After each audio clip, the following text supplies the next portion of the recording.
నిత్య నిజాలు చెప్పే బిఎన్బికి స్వాగతం. అమెరికా అనగానే ప్రతి ఒక్కరికి ఒక పెద్దన్న పాత్ర అంటారు. అమెరికాని కాపాడింది మన భారతీయులు. ఒక పెద్ద షిప్పు, కార్గో షిప్పు తన అదుపు తప్పి ఆ ఒక బ్రిడ్జిని గుద్దేసింది. టెలిగ్రాఫిక్ లాంగ్వేజ్ హ్యామ్ రేడియో ద్వారా మేడే అని చెప్పి వరుసగా న్యూస్లు పంపించడం వల్ల, ఇన్ఫర్మేషన్ పంపించడం వల్ల ఒక భారతీయుడు దాని నుండి ఆ బ్రిడ్జ్ మీద తక్కువ మంది మనుషులు చనిపోవడంతో పోయింది. లేదంటే నిత్యం ఆ బ్రిడ్జ్ చాలా రద్దీగా ఉంటుంది. ఆ బ్రిడ్జ్ సముద్రం మధ్యలో కట్టారు. ఆ బ్రిడ్జ్ లో చాలా రద్దీ ఉంటది. ఎప్పుడు కూడా కనీసం ఒక 1000కి పైన వాహనాలు ఉండవు. బ్రిడ్జ్ దరిదాపుగా 3-4 కిలోమీటర్ల పైన ఉంటది బ్రిడ్జ్.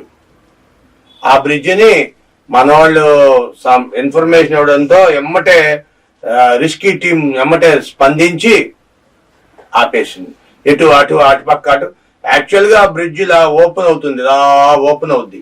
ఆ బ్రిడ్జ్ ఓపెన్ అయ్యే టైం కూడా లేకుంటే బ్రిడ్జిని వెళ్ళి పిల్లర్ని గుద్దింది షిప్ వచ్చి. కింద సముద్రం పైనమో రోడ్డు. ఈ రోడ్డుని దానికి అనుగుణంగా ఆ షిప్ రోడ్డు మీద అనుకో ఎన్ని ప్రాణహానులు జరిగాయి, ఎంతమంది చచ్చిపోయారో తెలియదు. అది నీళ్ళల్లో కాబట్టి ఆ షిప్ వెళ్ళి డైరెక్ట్ గా బ్రిడ్జిని గుద్దేసింది. ఇది పునర్నిర్మాణానికి ఎంత కాలం పడుతుందో తెలియదు. అమెరికా అనేక రకమైన కామెంట్లు చేసింది. ఇండియాని చాలా చిన్న చూపు చూసింది. మోదీకి తనేమో గుడ్ ఫ్రెండ్ అని చెప్పి మోడీతో ఉండడం, మోడీ మీద పైన మీడియా పిచ్చ మాటలు, పిచ్చ కార్టూన్లు, పేపర్లు చాలా అసభ్యంగా ఎంత చులకనగా చూస్తుందంటే అమెరికా అంత చులకన కాదు. మరి ఈవేళ మనం అమెరికాని ఏం చేయాలి? వాళ్ళు నాసా మన ఇండియా నుండి నాసా ఒక చంద్రయాన్ 3ని పంపిస్తే అమెరికా చాలా చండాలంగా చూసింది, కార్టూన్లు వేసింది పేపర్లో. కానీ మనం ఈవేళ ఆ మేడే అనే ఇన్ఫర్మేషన్ ఇవ్వకపోతే అనేక మంది ప్రాణాలు కోల్పోయారు. అనేక వాహనాలు నిర్దాక్షిణ్యంగా సముద్రంలో పడిపోయాయి. ఇటు చూస్తే చైనా వచ్చేటప్పటికి ఇష్టం వచ్చినట్టుగా ఇష్టారాజ్యంగా దరిదాపుగా హిందూ మహాసముద్రం 4 పెద్ద షిప్పుల్ని దింపేసింది, సబ్మెరైన్ లాంటివి. ఒక్కొక్క షిప్పు దరిదాపుగా 20 రోజులు 30 రోజులు నీళ్ళలోనే పనిచేస్తాయి. అంత పెద్ద షిప్పులు దింపేసింది. అయితే ఇండియా తక్కువ తిందా? ఇండియా ఇంకో అలా దింపిన షిప్, చైనా దింపిన షిప్పులు లాంటిది 2 షిప్పులు కలిసి ఒక షిప్ లాంటిది దరిదాపుగా ఒక 50 మీటర్ల పైనే ఉంటుంది ఒక షిప్పు. 50 కూడా క్షమించాలి, 150-200 మీటర్ల పొడవు ఉన్న షిప్పులు. ఆ షిప్పుల్ని నీళ్ళలో దింపింది. 11 షిప్పులు దింపింది. షిప్పులు కూడా అంతే, మీకు అర్థం కావడానికి కూడా షిప్పులు చెప్తున్నారు. ఈ షిప్పులు కావి సబ్మెరీన్స్ అంటారు. అది 22 రోజులు వాడి నీళ్ళల్లో ఉండగైతే ఇది 45 రోజులు కంటిన్యూగా బయటికి రాకంట. లోన ఎన్ని జరుగుతున్నా, ఎటువంటి భూమిలో ఏమేమి జరిగినాయి, పైన ఏమేమి జరిగినాయి, కింద ఏం జరిగినాయి, మొత్తం అన్ని జల్లిడి పట్టేస్తాయి షిప్పు. దీని పేరు మంచి పేరే ఉంది. కానీ ఇలాంటి భద్రత మన సైన్యం చేస్తుంది. మన సైన్యం అంటే చాలా చులకనగా చూస్తాం, ఏముందిలే అని.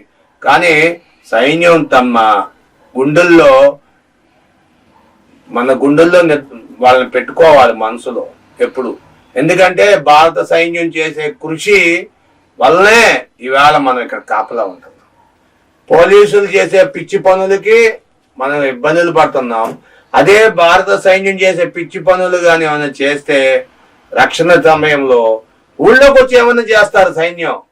ఊళ్ళో తిరిగినప్పుడే పిచ్చి పనులు చేస్తారు, అది కాదు. రక్షణ కవచంలో, రక్షణ రంగంలో బోర్డర్ సెక్యూరిటీగా నిజమైన భారతీయుల్లాగా ప్రవర్తిస్తారు. కొంచెం సేపు విస్మరిస్తే పాకిస్తాను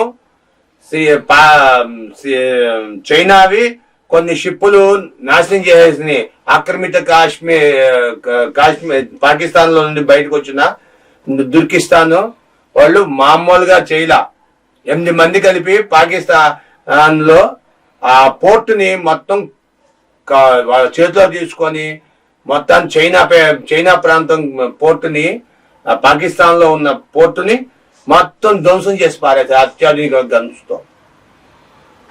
అట్లాంటి అయితే ఆ 8 మంది చంపేసిన కొన్ని Pak వదిలేయలేదు.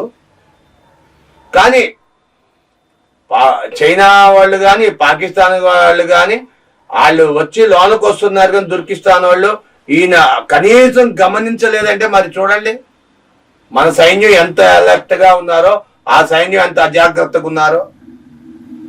Thank you for watching our channel. దయచేసి మీ విలువైన కామెంట్లని సబ్స్క్రైబ్ చేయండి, లైక్ చేయండి, షేర్ చేయండి. Thank you.